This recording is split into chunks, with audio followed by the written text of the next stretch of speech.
G'day throttlers, welcome back to the channel. Today I'm honoured to have Benny Hewlett in the Throttle Down Under studio. Now, if you're not following me on Instagram, you won't know him yet probably, but Benny is about to do, well, he's in the middle of doing a journey up the east coast of Australia on a sporty, which I'm going to show you very shortly. But most importantly, he's doing it for a good reason. He's doing it to raise funds for the Black Dog Institute. And it's one of the fundraising companies, the charities that is closest to my heart. So Benny, thank you for coming in, mate. I really appreciate it. Me. Thank you. It's pissing down with rain today. We had some great plans to be on the road, filming awesome shots, and it's just teeming down. So we're in the studio.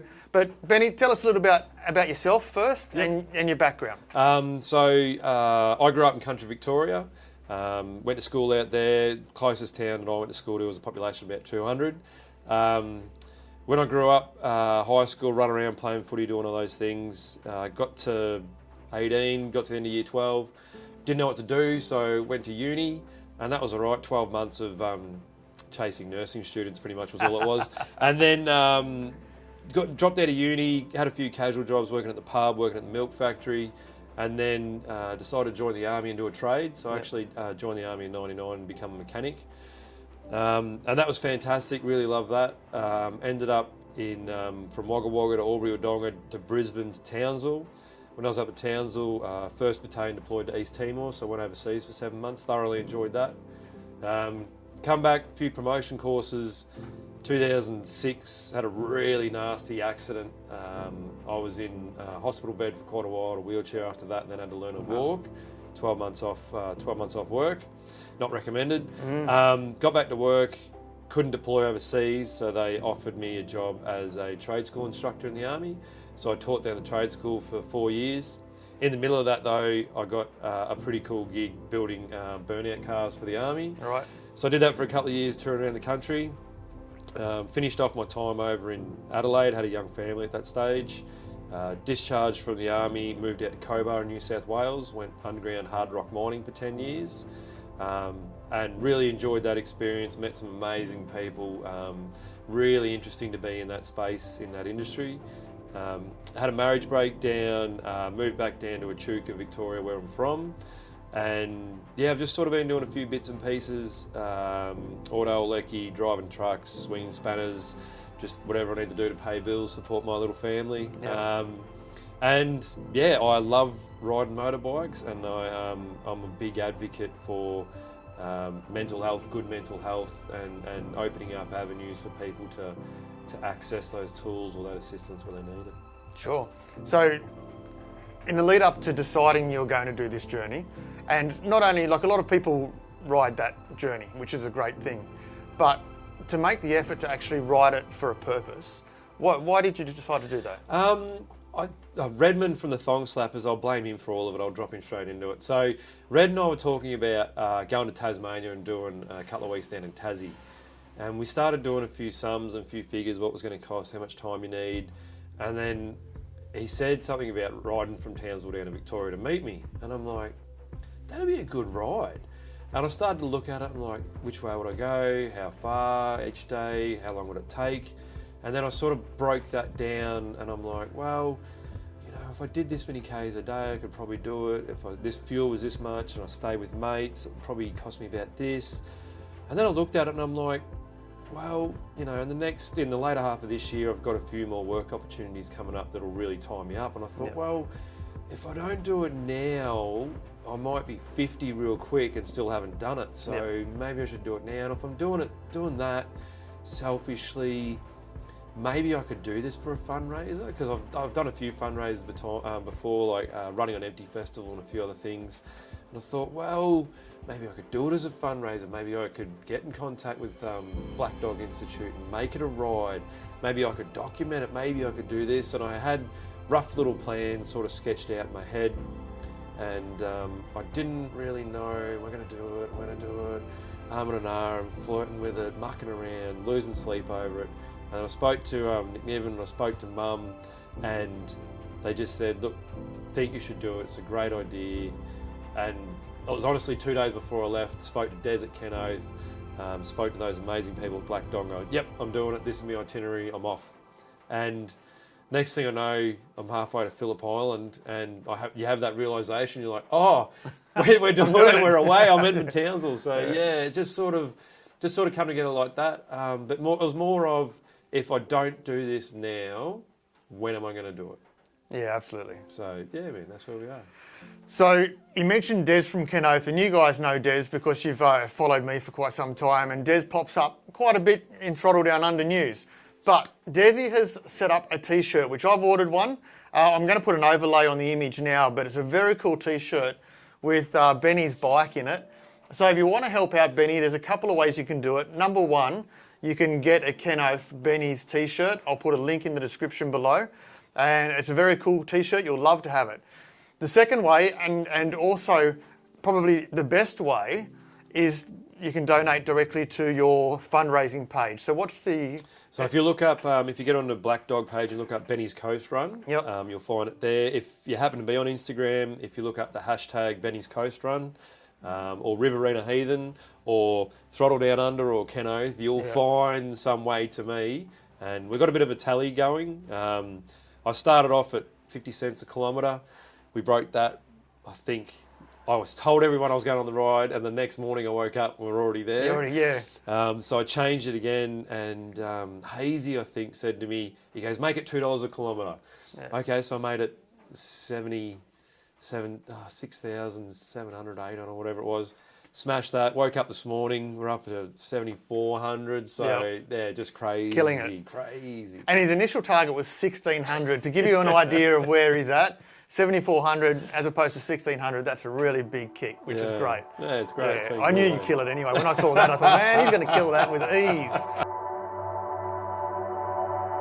Has there been depression and anxiety in your world? Has it been with you, or has it been with friends or family? So specifically to me, when I had my accident in 2006, there was two other people in the accident. One was my best mate, and one was my 12-year-old cousin. And my 12-year-old cousin actually passed away immediately in the accident, and my best mate was in an induced coma for months, and he's still recovering now. He'll never work again. So the guilt and the blame, plus the actual PTS side of that trauma, that's something I've had to learn to deal with and to manage. And in the last 16 years, I've managed that quite poorly at times. Right. And I've been lucky that I've found some people in my life that have helped me manage it better. And I've had, scary moments where I've reached out to counsellors and psychologists and psychiatrists and have found a counsellor or a psychologist that wasn't a great fit. And that sort of put me off wanting to open up and talk about all this stuff again. Sure. But then, persisting with it, I've found someone who was amazing and challenged me and gave me tools. And then I think I'm okay for a week or a month or whatever. And then, the black dog always comes and looks for you at night time, and I might not sleep. And then I'm like, we're dealing with this again. So I go back to the things I've been taught, or I might go back and find another counsellor, or I might do what more of us should do while we're on this planet, is talk to our mates. And say, you don't have to ring up, if you've got mates, you don't have to ring up and go, hey, I'm depressed, or I've got a lot of anxiety going on. You can ring your mates up and just start chatting. And a lot of your mates, they're pretty good. They'll go, they know. A bit rough. If they're a good mate, they know what's going on. Hey, bud, you want to come for a beer? You want to come for a coffee? And just maybe checking in on you every couple of days. And I think that part of mental health is really important, because the first aiders, I call them, the people that render the first aid to anyone who's suffering or struggling, are your mates or your loved ones, your family, your wives, your boyfriends, girlfriends, goats, dogs, whatever it happens to be. So personally, I've sort of struggled, and I've had different things come up in my life since then that have triggered me, and I've sort of gone back downhill and had to drag myself back up out of that, or had people nearly literally drag me up out of that. But also too, in that space, in that time of that journey, and even since I started this ride, friends of mine reaching out and saying, this happened to me, or I went through this, or I'm going through this. I've had people ring up a couple of times and my initial thought was when they rang me, like, this is to the point where I might have to ring emergency responder to be in that space. And all I've done when people have rung up and been in crisis is just listen and just give them that positive reinforcement. I'm here for you, mate. I'm listening to you. And after half an hour, they've talked themselves, and you can hear them starting to calm down and reason with themselves. And all you've done is been there. Literally all you've done is been on the other end of the phone or in the room with them. So there's a lot to be said for just making yourself available for someone. You don't have to be an amazing psychiatrist, psychologist, counsellor. You just have to be there, physically be there. And even on this ride, the amount of mates that I've had message me and like, Benny, thanks so much for doing it. Black Dog's amazing. And I've been through this in my time. And I start to feel like a real shitty friend because all of a sudden I'm like, oh mate, I'm so sorry, I didn't realise you went through that. Like, but thank you for being brave enough to sort of tell me about your journey. So, mental health has always been at the forefront of my lexicon, and it's just amazing how many people in our lives have had struggles. Like the percentage, Black Dog, if you look up Black Dog, they'll say 1 in 5 Australians will suffer from poor mental health. Now 1 in 5 Australians, that's like 4.5 million people. That's a lot of people. That's a lot of people suffering. So how are we consistently getting it wrong in terms of how much of the population is suffering? Like, do we need to take trigonometry out of school and talk about mental health at like a year 9, year 10 level? Like, why aren't we talking to our kids, our young kids that are going to enter the workforce and be adults?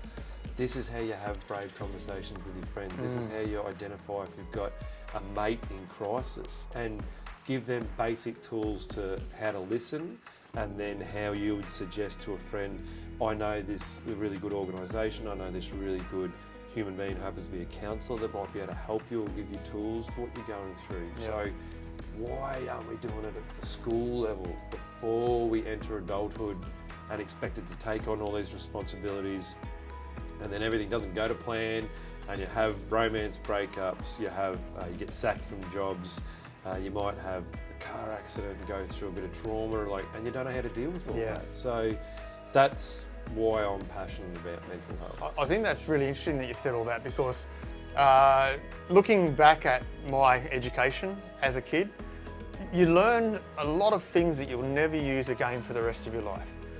And you're right, why can't we teach that to our kids? At least have some sort of a policy in there. It doesn't have to be a class, but maybe a weekly thing. Like there is a religion thing. Why not be life skills or whatever? Health education. That's right. Yeah, that's really, really interesting. I agree. 100%. That's why I get passionate about stuff like that. That's why I've done some fundraisers before in the past. That's why jump on the Black Dog, talk about the Black Dog and cruise up the coast and talk to cool cats like you. Well, I love the Black Dog ride every year. I did see him. Winston always sits there, pride of place, and he jumps onto my tank when I do the Black Dog ride. So as I said, one of my favourite charities. There's a couple there that are really special to me, and the Black Dog Institute is one of them. Yeah, they do amazing stuff. Try and nick in to see all these cool little beaches we've got up the east coast, absolutely. and keep a log of the trip, and do some mental health posts on YouTube to talk about the personal reasons why I'm doing the ride. So what's your YouTube channel? My YouTube channel is called The Red Dirt Pirate. I put that up on the Riverina Heathen on Instagram, so you guys will be able to find the posts through there. And I'll send you the link when they go up as well. Awesome. The link will be below. I've been watching it. It's cool. Oh, cool. Cool. Giving us an insight into how you dealt with, was it job loss? Yeah, got sacked 3 times. And, so check it out. Very, very good. It's an insight into your brain a little bit too, which is good. A scary place for some. It's nice to get to know people a bit better by you sharing openly and honestly, which a lot of people don't do. Yeah, thanks. Yeah, thank you. So you seen Desi? I am seeing Desi. Yeah. We're trying to work out. I think he's going to be at the boat show down in the Goldie on that Saturday when I'm there. Yep. So he doesn't sleep much, so he'll be up at stupid o'clock in the morning. And I think he wants to meet me down the beach at 6, and I'm like, 6 a.m. or 6 p.m. You're going for a ride, a run, push-ups on the sand. Bruh, you're busting me, man. But look, it'll be great to just catch up with him and hang out with him. And he's been a massive supporter, and like, I don't know if everyone wants to grow up and have their own T-shirt, but to have Yeah. to someone go, hey Ben, we made your own T-shirt. I'm like, oh God, Yeah, you how know, cool is that's that? pretty cool. Yeah. Yeah. Absolutely. In Townsville, I've got a mate called Skid Pig. Okay. Skid, if you're watching this, mate, reach out to Benny. Do a story as well. Skid's got a massive channel. Okay. Started off with Harleys, Yep. but he's doing heaps of fishing and crabbing now. Oh, that sounds awful. I know. But yeah, if I can get you on his channel, I will, mate. Yeah. Thank you. Benny, I appreciate you coming in, man. Thanks very much, Best Benny. of luck for the trip. Thank you. I've got a little bit of a gift for you as well. Okay. Now, open this later, but this can either go towards the fundraiser, Okay. or it could go towards the expenses of the trip, whatever Okay. you choose, mate. So No worries. that's from Throttle Down Under. Thank you so My much, pleasure, man. man. That's cool. Take care, buddy. Appreciate it. Thanks for mate. coming. Thank you.